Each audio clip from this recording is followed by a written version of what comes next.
In this episode, Arunava Sinha talks about the methodology of translation and about Hospital, a novel which he translated from Bangla to English. Arunava Sinha translates Bengali fiction and nonfiction into English and from English into Bengali. 75 of his translations have been published so far. He won the Crossword Translation Award twice. Besides India, his translations have been published abroad in US, UK, and in several European and Asian countries through further translation. Arunava Sinha currently teaches creative writing at Ashoka University. Sanya Rushdie is the author of Hospital. She received her primary education in Dhaka, Bangladesh, and then in Adelaide, Australia. She is currently a resident of Melbourne, Australia. She studied biological sciences and psychology at Monash University, the University of Sydney, and Deakin University. Arunava, welcome to our podcast, Harshaneeyam. Congrats on the release of the new book, Hospital. Thank you. It's a pleasure to be here. Thank you for inviting me. When did you come across the Bangla version, and what is that you really liked about the novel? I came across the Bangla version a couple of years ago. The author's sister, whom I know, sent me a copy from Australia. I read it and I loved it so much, and I knew it was one of those books that I felt I really needed to translate as quickly as possible. So that is how it happened. So that's an instant reaction then. Yes, pretty much. Some books, lead you to think that way. What is that you really liked about it, sir? Can you explain a bit about it? I think it was the way it deals with the theme. Yeah. Because normally one tends to read about this theme of where there is a problem, there is a mental health problem. It tends to be either too focused on issues, or it becomes very overwrought, it's over the top. This book was written in such a calm, controlled manner, and that made it all the more chilling. Yes. And you could see that there was a very sharp, clear mind thinking about what was going on. So observing, thinking, and reporting. So all of it added up to an extraordinary experience for me when I was reading. You can see that it comes from both personal experience and a deep sensitivity and understanding of that experience. I think that makes all the difference. Yeah, I felt it's a personal experience too, although I was not sure about it. It is. No, that's very clear. In fact, the character also named Sanya only. That's right. She's not trying to hide it in any way. And the other characters named in the book, in her family, are all her actual members of her family. Oh, that's very interesting. It makes the novel all the more really moving and touching, actually. Yes. The way she begins the novel and she ends it, talking about the Monet painting. Yes. It's lovely to read, actually. The bridge over pond of water lilies. Yes. And pages 89 to 91, sir. I think that captures the essence of the book totally, where she talks. You know this book better than I do now, I think. And you've read it recently. It's been a while since I translated it, and I've been working on other books in between. But it's so fresh for you. It's so good to hear you talk about the book this way. Makes me also want to go back and read it. Yeah. No, I think it was the overall experience. Every page, every line held me. Correct. But especially where she is talking about some of the thoughts and what you can clearly identify as delusions that she has while she is in the hospital, where she's not allowed to do anything, and the only possibility is to form relationships with other people. And you can see straight away that she's imagining a lot of things, but she is saying them with so much conviction, and she's writing about it later knowing full well that it was under the effect of psychosis, right? Yeah. So there's something very moving about the whole thing. It's a very, you realize that at the end of the day, all illness in general and mental health issues in particular are about the people who suffer from them. Right. It isn't about the illness itself so much as the person who is at the receiving end, and how the world changes for them and seems perfectly normal, and which is what she does so effectively, and it's heartbreaking when you see the Sanya as the narrator in the story writing with great conviction about the way she sees the world, which is not the way she would see it had she not been suffering from that third attack of psychosis. It's truly heartbreaking. It's so real and human. In fact, whenever she is not under any stress, whenever she is comfortable and happy, all those instances are where she gets in touch with the nature, and she has the company of other people who are talking to her, especially the patients who are along with her. Those moments are really moving, actually. Or she will be talking about pigeons in the hospital ward, and she feels really comfortable and happy.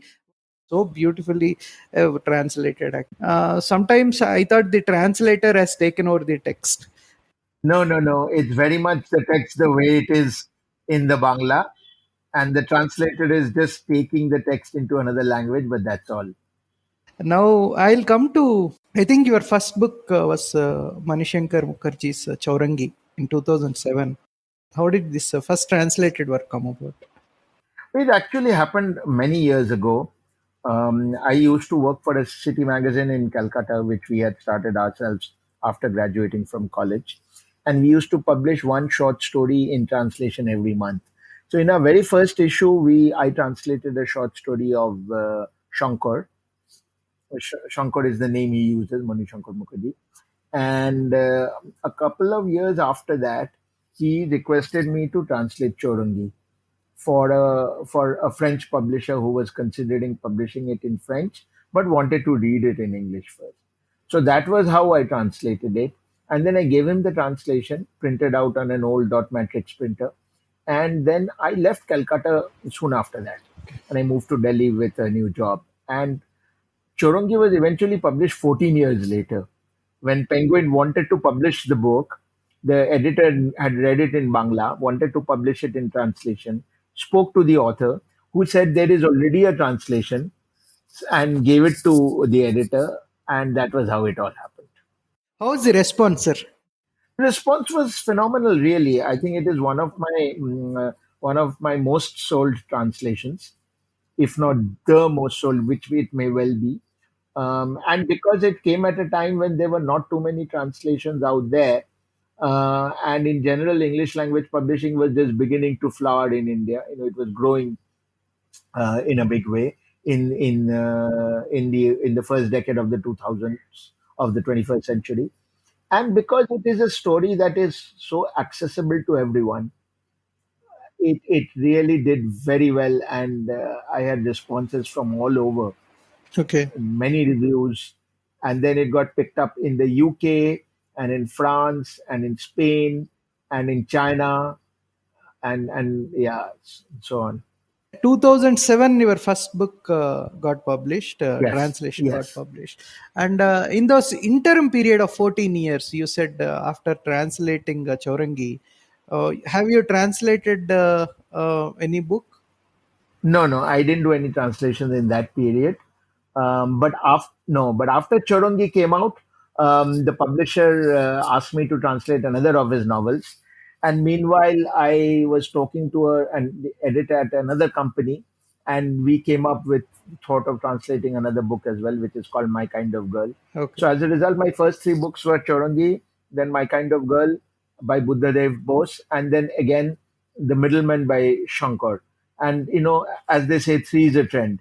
So when you've done three translations, you think, okay, maybe this is something that I need to keep doing. So that's how it happened. 2007 to 2023, we are talking about 16 years, right? Yeah, In yeah. 16 years, you have done 80 books, almost 76, I think. If Have come out, yeah, and a few more are with publishers. Yeah. now, when you look at the stat, right, it's almost one book every 2 months, approximately. Yeah, thereabouts, I guess. Yeah.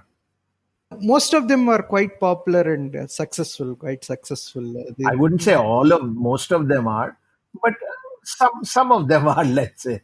So how do you manage to do it, to be so prolific and at the same time maintaining the quality of the translation? Well, if you are really into something, then you just do it, right? It's like sports people. They play games and they're in top form. The good ones are in top form all the time. So there's nothing very strange about it. It's quite natural to keep doing what you do, right? I mean, people who do a job, they go to office 5 6 days a week and they do their work well, and we don't ask them how do you manage. They do it. So it's very similar in that sense. No, the managing the time, sir. In fact, I was reading in one of the interviews where you were saying that even in metro, when you sit down and when you travel, you pick up something and you start translating. Yeah, yeah. Well, it's a bit of a drug, you might say. When it comes to choice of the book, sir, how do you choose a book to translate? It starts with really loving a book and thinking of it as adding something to literature. Hmm. So that's point one. Point two, of course, is that a publisher must be interested in publishing it. There are books that I love, but publishers might not be interested in. Increasingly, publishers are under pressure to. I mean, it's not as easy to sell a book now as it used to be earlier. So that consideration comes into play. And the third thing now is that I also actively look for underrepresented voices and writers, so that even if they're underrepresented in their own language, they might find a national and even an international audience through translation. So I guess that's the criteria. See, there are certain language specific things like proverbs and idioms and other stuff. So, how do you stay true to the original, and how do you overcome these obstacles? Well, you look at you are basically looking at the relationship between the text and the language in which it is written, and then the text and the language in which you will write it, and you see how that relationship can be maintained in the same way. So sometimes a proverb you may find an equivalent proverb, or an idiom you may find an equivalent idiom. Sometimes you may translate it literally because it is colorful and interesting and conveys the idea. And sometimes you may just take the meaning without the metaphor because that works best. So there is no one size fits all solution. You apply individual, customized solutions to the problem each time it crops up. When you translate a book that you love so much, sometimes you can have an effusive reaction to the prose rather than exactly translating the text. Does it happen to you? No, no, that doesn't happen. Translation is a very specific activity, Mm-hmm. and you actually try to leave yourself behind when you're translating. So Mm-hmm. it's no longer about you. And every translator in the world will tell you that no one inserts themselves. I mean to say, do you feel that this thing can be slightly improved in the way that is expressed? No, no, no, no, no. It's not. It's not. No, no, no, no, no. No, it's not. It's not the case. My thinking is that you add nothing and leave out nothing. Unless you are collaborating with the author who actually wants some changes, then it's a different story. Does it happen?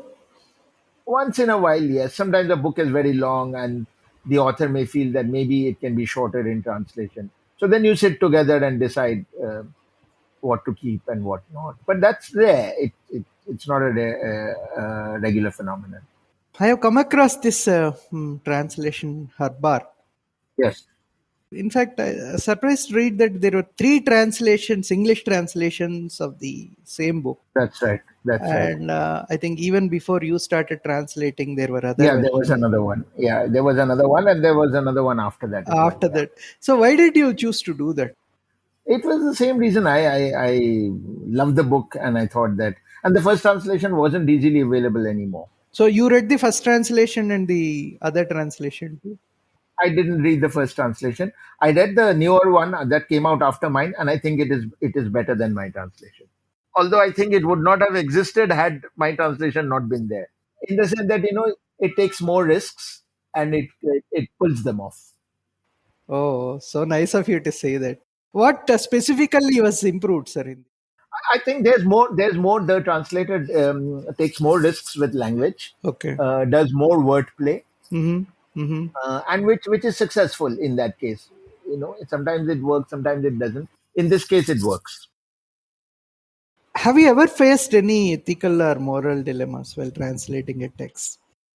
Yeah, what happens sometimes is that the author may have may propound a certain notion or thought that runs contrary to your own beliefs. Okay. So, for example, it was quite natural for um, writers up to a certain point of time in any language, including Bangla, to be almost unconsciously sexist in some form or the other. Mm-hmm. Gender, an understanding of gender was lacking Mm-hmm. in, let's say, the first 70 or 80 years of the 21st century, 20th century. Or in one case, there was a writer with very clearly Islamophobic views, Oh. which he channeled through a historical novel, which was also not unusual for that period. But when these ideas don't agree with your own, as was the case, I wrote in the case of this Islamophobic thing, I wrote a little disclaimer saying that this is not my point of view, but this is the author's. But you finished translating it, it got published. I did it. It's a good novel. It got published. Basically, as a country, we are a multilingual and a diverse society, very, very diverse society. So, in your opinion, what would be the value add for any translation, especially translations into English? Well, it's very simple. I mean, English, the advantage of translating into English is that it is a language that is read all across India as well as the world. So immediately you unlock a book that's lying kind of locked in one language and make it possible for people who don't have that particular language to read it. And in a land that is as diverse as ours, it is a great way, I think, for people to understand and experience this diversity. Fiction, particularly, is the best way of experiencing life, short of living it yourself, right? And how many lives can one person live anyway? So fiction allows you to live all these other lives and experience all these other modes and forms of living. So when it comes from a different history and geography and cultural space, then you realize just how diverse your country is, how diverse the world is, and that is the true road to democracy, isn't it? Yeah, That everyone should have a voice, irrespective of their irrespective of the diversity, and that the diversity must be represented in a democracy. correct. That it cannot be a monolithic representation. So, so translations are a very convenient way for all of us to understand and experience the diversity in our land, and therefore contribute to the ethos of democracy. Okay. And can translation be a political act? All translation is a political act, definitely, for sure. Do you think you have significantly added to this discourse by translating in Well, any language? anyone who translates adds to the discourse. Obviously, it goes without saying, Okay, because you are first of all, it is a political act in many ways. It is a political act in what is translated, in whose voice is heard, in who it goes out to, and then, but these are the obvious ones. The perhaps the most important thing about it is that it enables your reader to understand the world in a better way, in a more significant way, and to question and to critically question all that is going on around you, right? And that is the first step of being a political entity. right, Now, many people say we are not involved in politics, we are apolitical, but they don't realize that politics is not just about formally aligning with a political party or even deciding who to vote for. right, Everything you do in every moment of your life is political because it has an implication. You're not living in isolation. right, It has an implication on people around you, on the society that you are part of, and in some way, you are changing the society that you are part of with every act that you perform. right, right. So, what you are therefore reading and therefore what therefore influences your thinking automatically becomes a political input. So, when it comes to English translations, what do you think about the use of Indian English in translations? Because certain books, when you start reading it, I can't pinpointedly, I can't say why I am made to feel like that, but I definitely know it is Indian English, the way idiomatically, the way it is written. What is your opinion on that? If the translator has decided that that is the best way to use the English language, Yeah, then I'm all for it. As long as the translator knows what they're doing, Right. as long as it is an informed choice and a deliberate choice.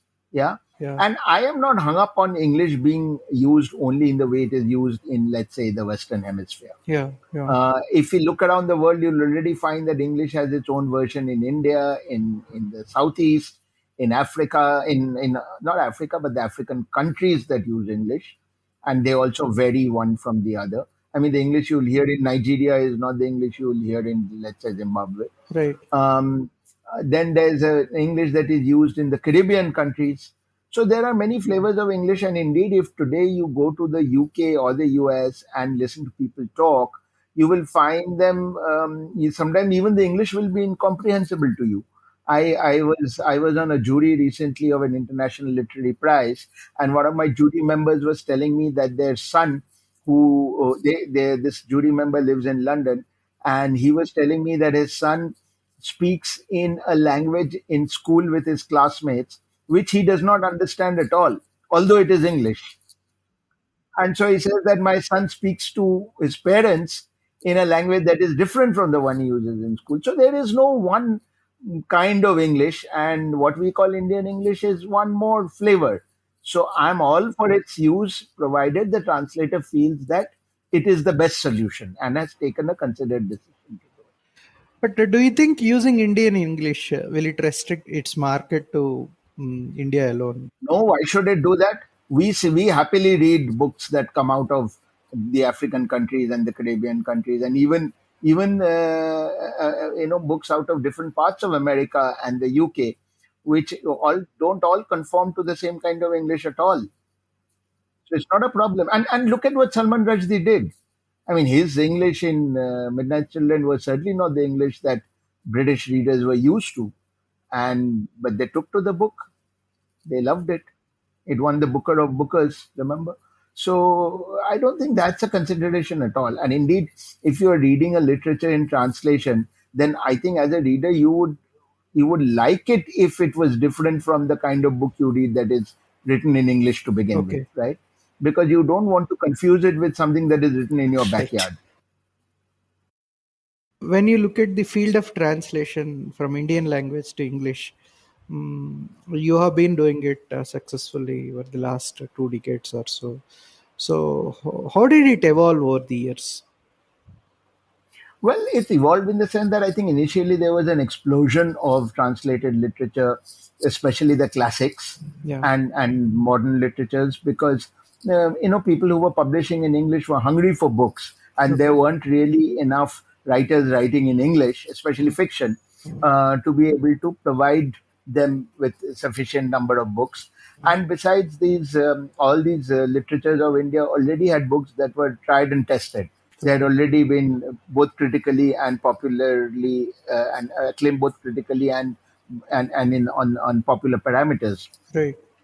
So naturally, many of these publishers and editors decided to publish a huge number of books in translation.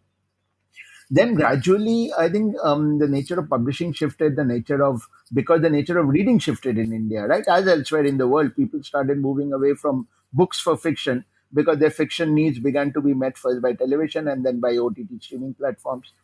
So, because you're now consuming much of your fiction in that media, far less of it is being read and bought in the form of books. So, publishers have become more. They don't publish as many translations as they used to. They're also moving more towards modern and contemporary works. Although the classics continue to be mainstays for many of the big publishers. But others prefer modern and contemporary works because they attract attention, they can win prizes, and so on. So that is how it has changed. Also, what has changed is that many more brilliant translators have come into the field, and as a result, the source languages are also widening. So initially, you had the classic, the usual suspects, right? Bengali, Hindi, Malayalam, Tamil, but then it started growing Kannada, uh, Telugu, Gujarati, Marathi, and then it went even further. So you had Konkani and Maithili and Oriya and Assamese. So this is fantastic that more and more languages are being represented through translation. So that is about the Indian market. When it comes to overseas publishing market, is there sufficient representation of this Indian language books which are translated? No, no, there's absolutely not. Absolutely not. But look at it this way. There's this old story about how a shoe salesman went to a village and then went back to his boss and said, "No use, sir. Nobody wears shoes over there. We won't be able to sell shoes." And his boss said, "That means we can sell shoes to everybody because because none of them has a pair of shoes." So you can look at it that way, right? That almost nobody is publishing any, which means that the field is wide open. Okay. So things can only get better. Okay. What is required to make it happen? Well, two or three things. I think first that they usually have to be a couple of breakthrough books Okay. which arouse a lot of interest. So in many senses, Gitanjali Shri's Tomb of Sand, which won the International Booker, has done that. Absolutely. There is much more interest now in South Asian literatures. Secondly, there has to be some sort of concerted push so that it's not individual authors and agents pushing individual books, but a sort of language-wide or country-wide initiative. So, for example, the way Japanese literature was pushed or the way Korean literature was pushed by agencies or national agencies that said, fine, let's make it a target to say get 20 books or 50 books or whatever the number might be published in translation in the West. So if that kind of a concerted initiative is taken, that will be useful because then more books will, because we have a huge number of books which have already been translated and published in India, right? Right. And so if only publishers in the West can be made to go through these books, I'm sure they would find some among them that they would want to publish over there. Right. Right. And sometimes this needs financial support as well. Yeah. And finally, I think it needs some effort to get publishers in the West to come to India and meet authors and talk to translators and understand, try to get a sense of what the literatures of India are about. Otherwise, as long as you're sitting outside, there is this temptation to start thinking of it as quote unquote Indian literature, right? Which is, there's no such thing. I mean, what would you refer to as Indian literature? What you get from Tamil Nadu is so different from what you get from Kashmir, Okay. right? Okay. So I don't think you can call it Indian literature in that sense. But then what happens is that, and this is sometimes true even for translations in India. When someone wants to publish a Kannada work in translation, a Telugu work in translation, they will say, okay, so what is specifically, how do I identify a Telugu speaking land in this book? So which means that if you were to take them a very good detective novel, Okay. uh, and then they will say, but what's Telugu about this? And the answer is nothing. It's a great book. Right. So this whole idea of a book representing a geography Yeah. or an ethnography and so on, this is a very dangerous idea, right? So for many publishers in the West, like as is the case, they publish a lot of books from Japan which are like Japanese books. There's a certain quality about them. Oh yeah, this is a Japanese book. This is not a Japanese book, even if it's from Japan. Okay. Okay. So in the same way, there is this notion that is there an India story in your book? So which sometimes boils down to some crude markers like do you have caste, do you have untouchability, do you have summer, do you have mangoes, do you, so on. Some very clear. Do you have exploitation? Yeah. Do you have IT? Uh, so stuff like that. But the fact is that the really good books don't work that way, right? Right.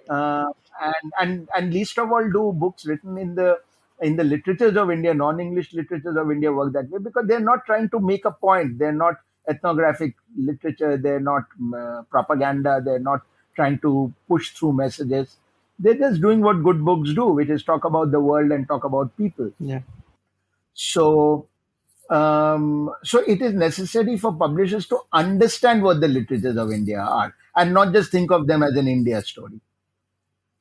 Are there efforts on? There are small efforts at the moment, but you know how it is. But there is a very big initiative called South Asian Literature in Translation, which is an end-to-end kind of initiative which involves identifying translators, training them, giving them mentorship, then vetting translations, sending them to publishers, and finally providing some financial support to publishers as well. So that's a 5-year project, and we expect that at the end of those 5 years, or about halfway through those 5 years and further, we will see a lot many more books of Indian literatures in translation being published in the West. See, two of the very good translations I read recently is one Stories of the True by Priyamvada Ramkumar, and the other one is The Abyss by Suchitra Ramchandran. Yes, Jaimon stories. Yeah, J. Mohans. Yeah, Incidentally, both of them, Suchitra and Priyamvada, both of them happen to be your mentees in South Asia Speaks. yeah, South Asia Speaks program. yes, yes. So, can you tell us about the program in detail and how does one qualify to get into this? Well, South Asia Speaks is a wide program which connects mentors Yeah. with mentees across different genres and fields. One of which is translation. There's fiction, non-fiction, and other things as well. In my case, I'm the translation mentor, and what I do is I like working with groups rather than just one or two individuals. Okay. And you apply with your project and what kind of work it is, and maybe a sample, and then we choose It's all into English, right? From the Indian languages into English. at the moment. At the moment, yes, but not necessarily. For example, last year I had a mentee who was translating into Bengali. Right now, you are teaching creative writing at Ashoka University. I think it's Yes. very rare in Indian universities to have a creative writing as a course. What is your teaching methodology in your class? Well, we basically get to give find ways for our students to love reading and love writing, and then find ways for each of them to find the best way in which they can write, and then help them improve in that direction along those parameters. So we don't follow a sort of here are the rules of writing kind of thing. So it's a more of an assignment oriented, project oriented. Well, I mean, they're continuous writing exercises, but the writing exercises are not meant for conforming to rules, but for writers to discover themselves who they are as writers and what works for them best. So it's a 2 year master's program. No, at the moment it's a minor.